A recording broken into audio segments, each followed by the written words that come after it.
오늘 하나님께서 우리에게 주시는 말씀은 열왕기상 11장 9절부터 11절까지의 말씀입니다. 열왕기상 11장 9절부터 11절까지의 말씀, 제가 본문의 말씀을 받들어 봉독해 올리겠습니다.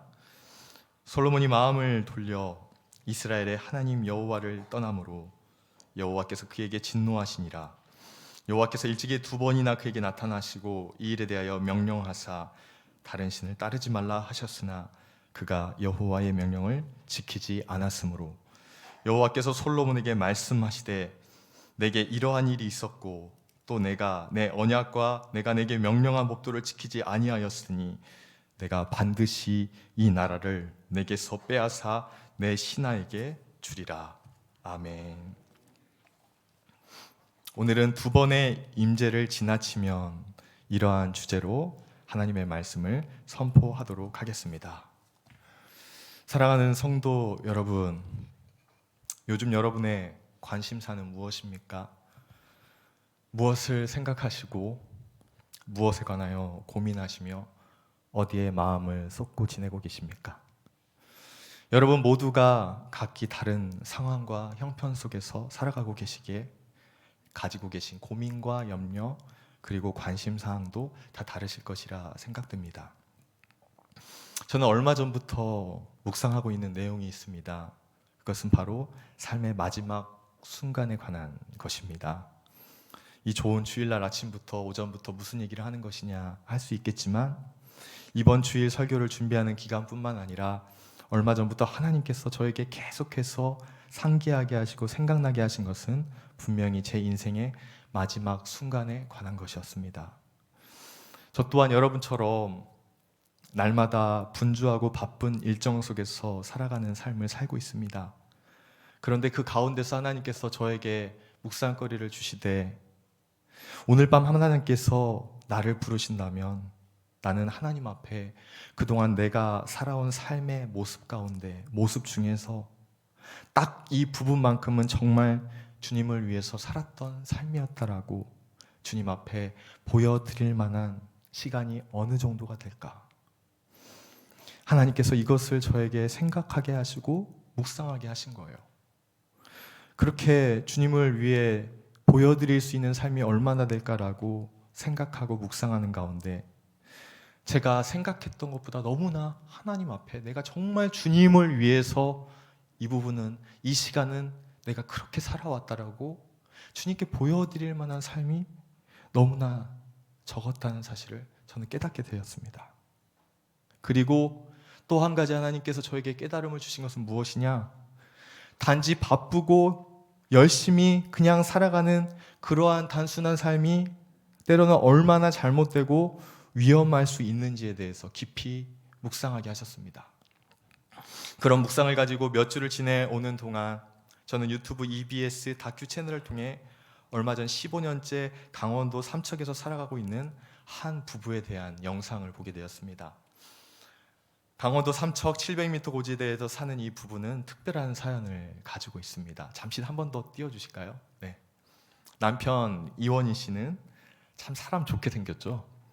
약 30년 전 독일로 유학을 가서 석사과정을 공부하는 중에 옆에 있는 대학에서 정치 철학을 공부하고 있는 독일인 자매 유디트 양을 만나게 되었고 둘은 한눈에 사랑에 빠지게 되었습니다. 당시 유디트 양은 한국인 남자 이원희 씨를 사랑한다는 사실 하나 때문에 모든 독일에서의 삶을 정리하고 지금으로부터 23년 전인 2000년에 생애 처음으로 한국이라는 나라에 오게 된 거예요.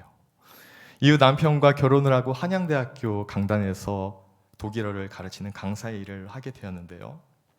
이 여인은 이제 하루하루 생활을 하는 가운데 자기 나라 유럽 독일과는 너무도 다른 빨리빨리의 문화를 가진 이 한국, 대한민국의 수도 서울의 도시 생활을 경험하게 되면서 조금씩 지쳐가게 되었습니다. 그리고 시간이 더욱더 지나자 심한 우울증과 향수병에 걸리게 된 거예요. 그럼 그렇잖아요.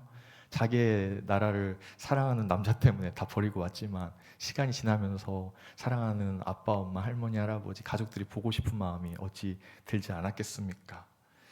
갈수록 심각해지는 우울증과 바쁜 도시 생활에 대한 회의로 삶이 너무 힘들어져 갈 때 두 사람은 남편의 고향인 결혼 전에 한번 들렸던 강원도 삼척을 떠올리게 되었습니다. 그리고 자기의 삶의 터전을 서울이 아니라 강원도 삼척으로 옮기기로 결정을 합니다. 부부는 함석 지붕으로 된 100년 된 집이라고 하더라고요. 그곳에 가서 이 함석 지붕으로 된 100년 된 집을 3년 동안 부부가 직접 리모델링을 하고 고치고 수리하기 시작한 거예요. 정말 대단하죠. 저 같으면 절대 체력이 안 돼서라도 못할 텐데 이 부부가 얼마나 부지런한지 날마다 이 함석으로 된 지붕이 있는 이 100년 된 집을 날마다 고치기 시작하는 것입니다. 그렇게 집을 직접 수리하고 고쳐가면서 도시 생활에서, 서울 생활에서는 한 번도 느끼지 못했고 경험하지 못했던 강원도 산골의 봄, 여름, 가을, 겨울 각 계절마다 그 자연 속에서 주어지는 생명력 그리고 생동감, 아름다움과 삶의 여유들을 새롭게 경험하게 된 것입니다.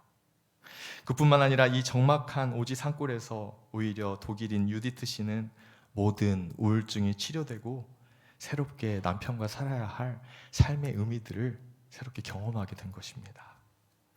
마지막으로 저는 이 부부의 이 영상에서 23년째 강원도 삼척에서 행복하게 살며 우리 대한민국 사람들에게 한 가지 질문을 던지고 있는 이 독일인 아내의 말을 마음에 참 남아서 여러분에게 한번 들려드리려고 합니다. 제가 서울에 있을 때 항상 사람들은 뛰어다녔던 것 같아요. 지하철을 타기 위해, 버스를 타기 위해, 일하는 직장에 출근하기 위해, 퇴근하기 위해 왜 그렇게 뛰어다녀야 하는지 처음에 저는 독일 사람으로서 이해하지 못했습니다. 한국 사람들은 열심히 일해야 해서 저렇게 열심히 뛰어다니는구나라고 생각했고 시간이 지나면서 비로소 저는 왜 그렇게 열심히 일해야 하는지 조금은 이해할 수 있겠더라고요. 그런데 아직도 이해할 수 없는 게 있어요. 왜 한국 사람들은 사는 것까지도 그렇게 열심히 살아야 하는지는 모르겠더라고요.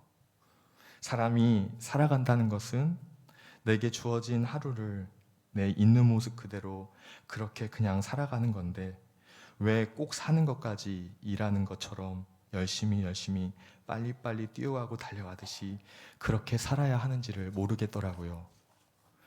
여러분은 이 독일 여인의 말이 어떻게 여러분 마음에 다가오십니까? 열심히 일하는 것 그리고 열심히 사는 것은 분명히 잘못된 것은 아닙니다. 그런데 그 열심이라는 열정이 우리를 이 땅에 살아가게 하시고 또 우리에게 이 땅 가운데 소명을 주신 하나님이 원하시는 방향으로의 열심이 아니라 그 열심이 다른 방향으로 전환되어 바뀌어 버릴 때 우리의 삶이 얼마나 급속도로 불행해질 수 있는지 오늘 우리는 우리가 읽은 열왕기상 11장 본문 말씀에서 비로소 발견할 수 있는 것입니다.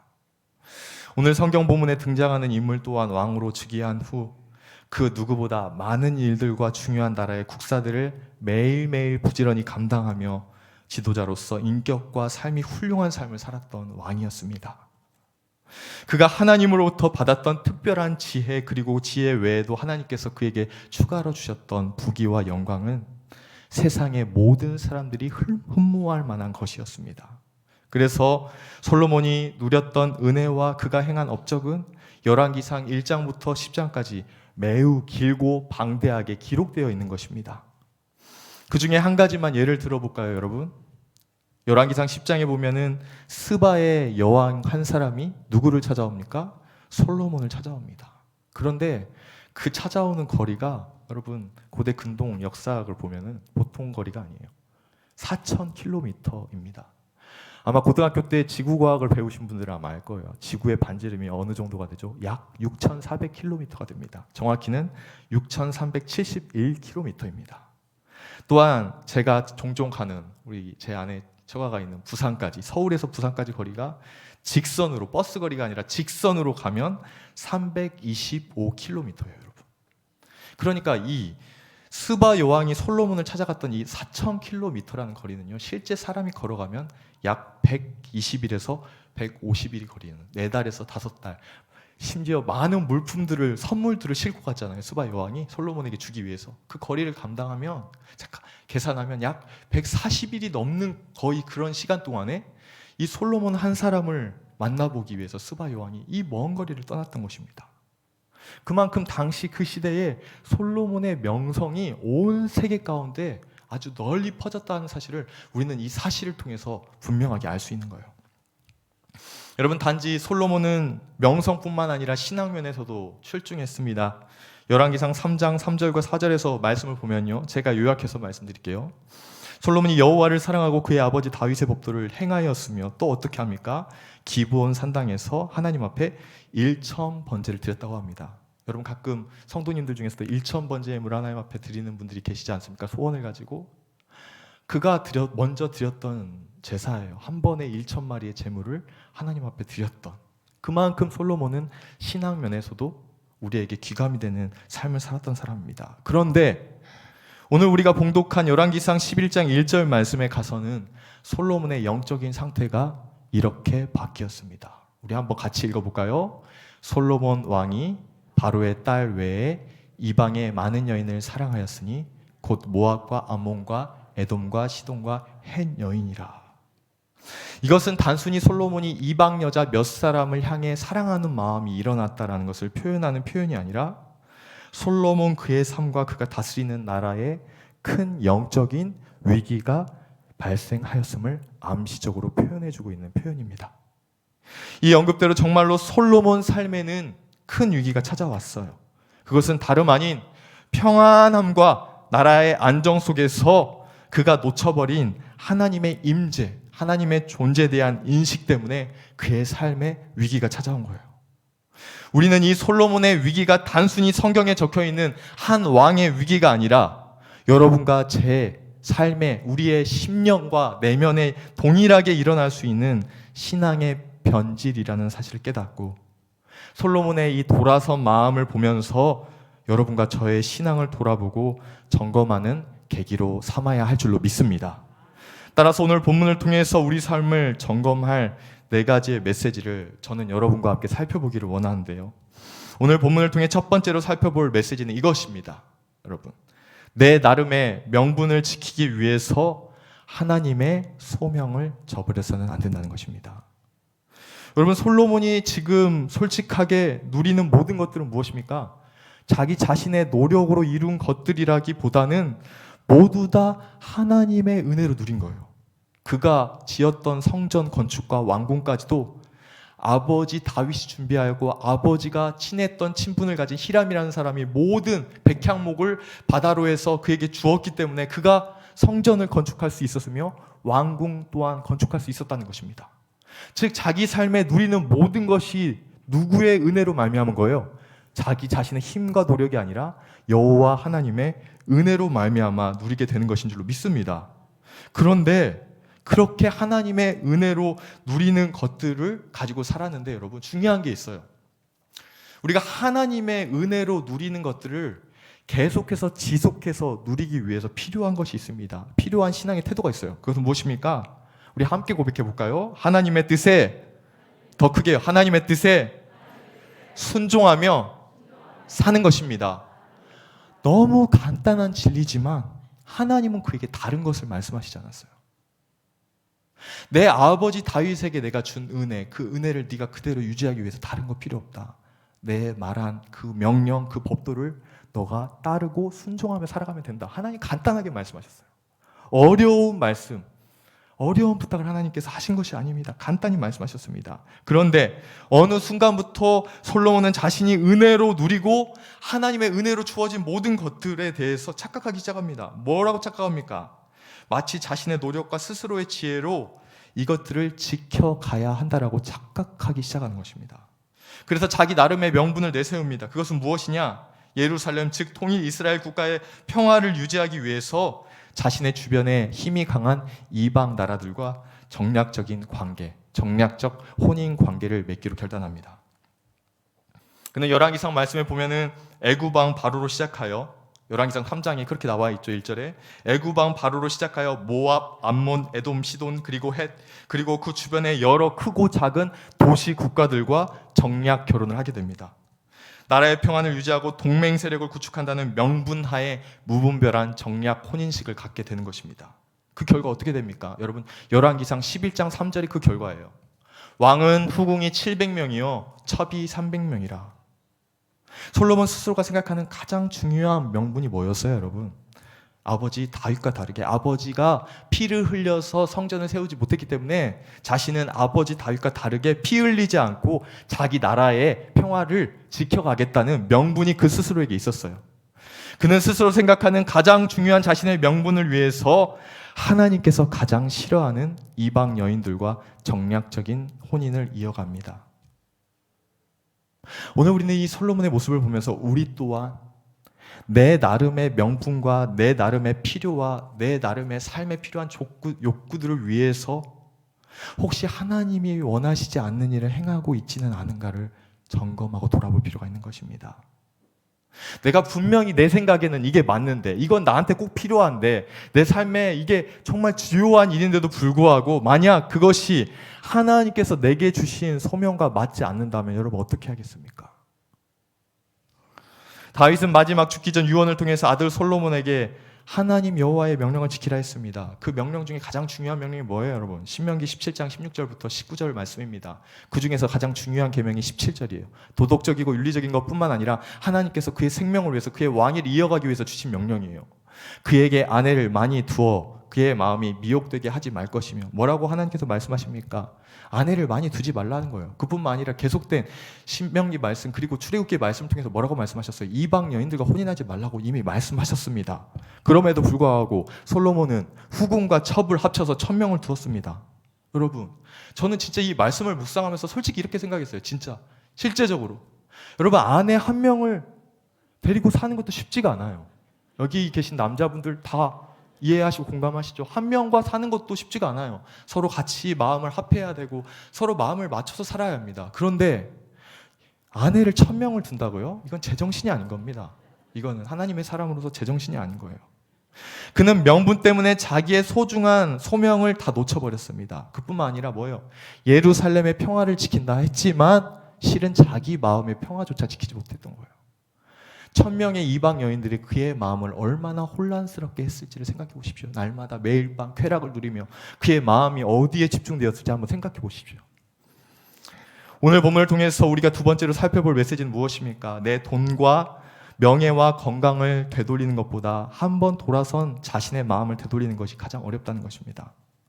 출애굽기 34장 16절, 신명기 7장 1절부터 4절까지의 말씀은 이미 하나님께서 가나안 땅에 들어가기 전부터 이스라엘 백성들에게 또 주의하고 또 조심하라고 경고하고 말씀하셨던 내용입니다. 16절 말씀입니다. 출애굽기 34장 16절.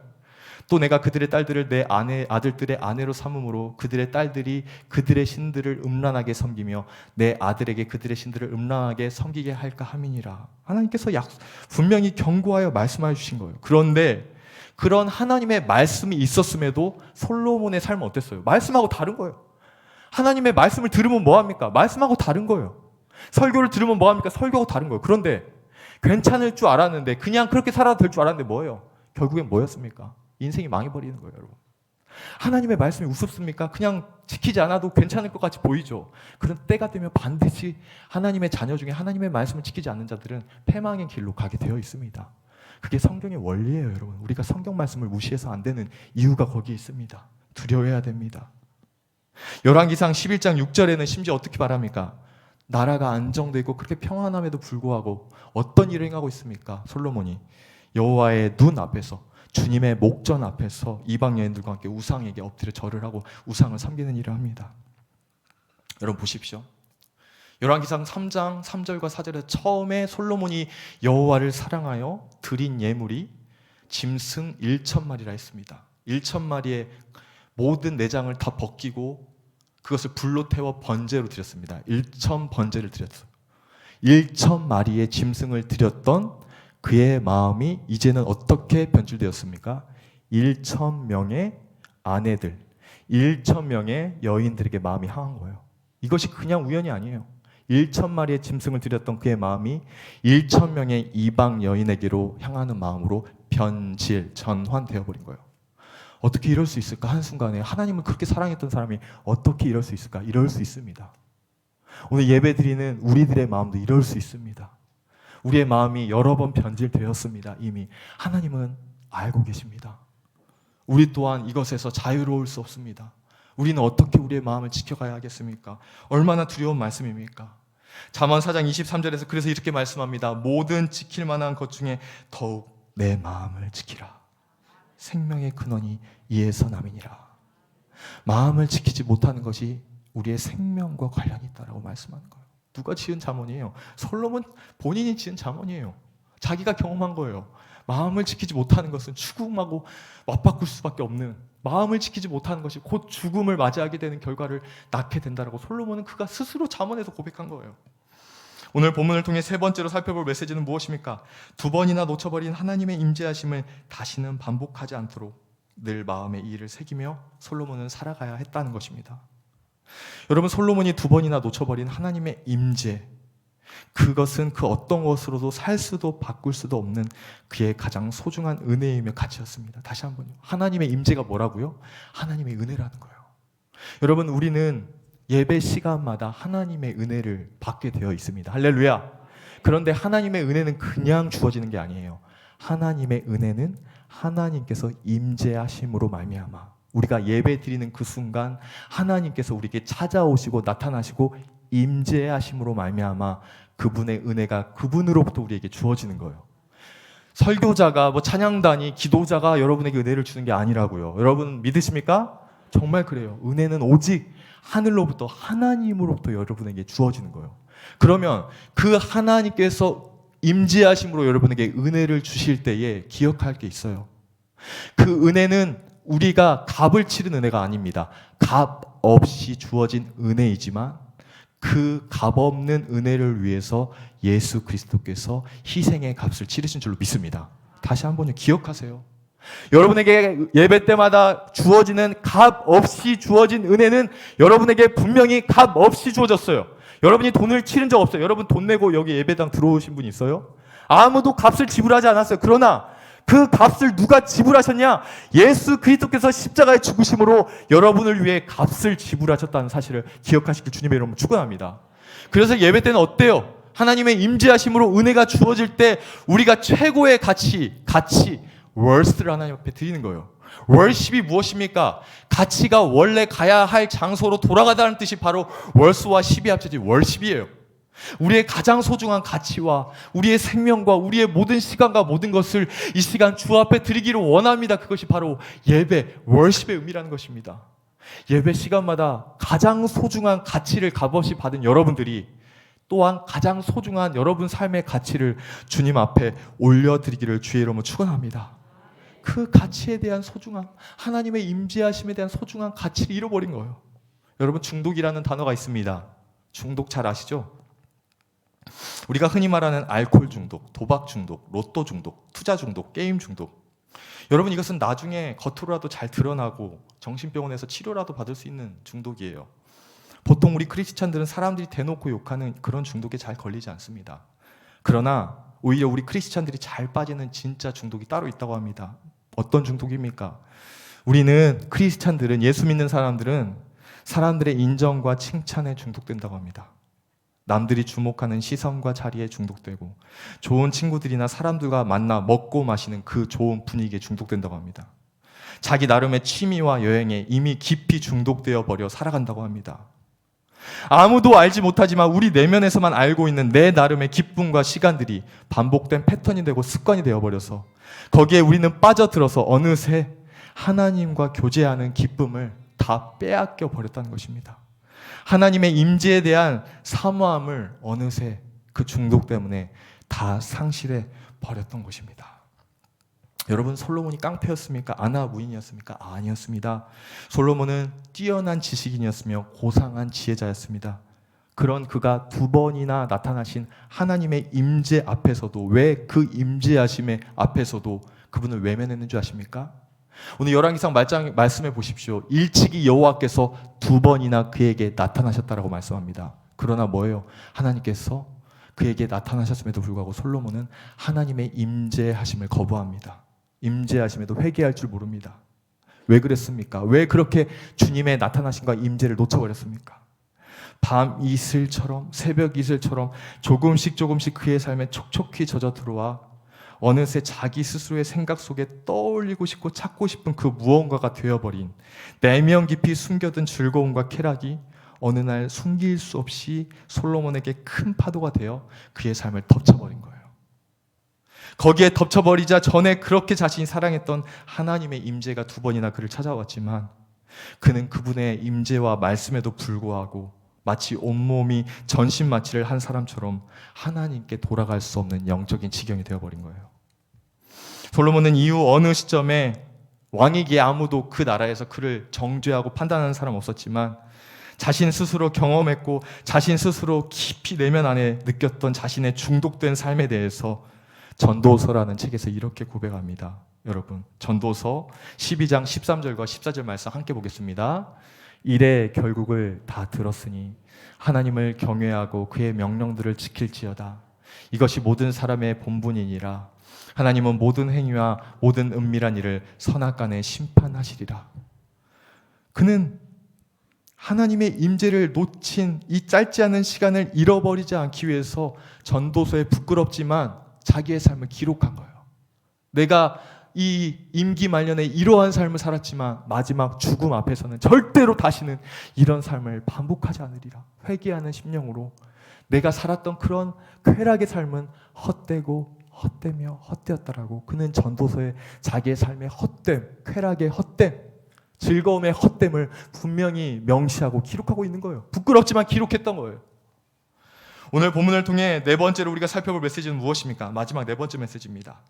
너무 늦었다고 생각하는 그때가 하나님께 돌아가기에 가장 소중한 기회일 수 있다는 것입니다.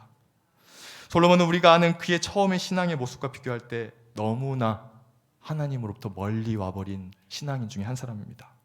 성경에서 그처럼 타락한 사람도 없어요. 그처럼 하나님을 사랑한 사람도 없지만 솔로몬처럼 타락한 사람도 성경에서 찾아보기 쉽지 않습니다. 여러분, 믿음의 사람 중에. 그렇지만 그가 이런 타락의 지점에 와 있을지라도 거기서라도 우리가 우리의 죄악을 멈추길 바라시는 분이 있으니 바로 우리 예수 그리스도가 그분인 줄로 믿습니다. 예수님은 우리 죄를 친히 담당하셨습니다. 우리 죄를 용서하시기 위해서 이 땅에 사람의 모양으로 오신 거예요. 그래서 그분은 우리가 죄를 어느 순간이라도 멈추길 바라시는 거예요.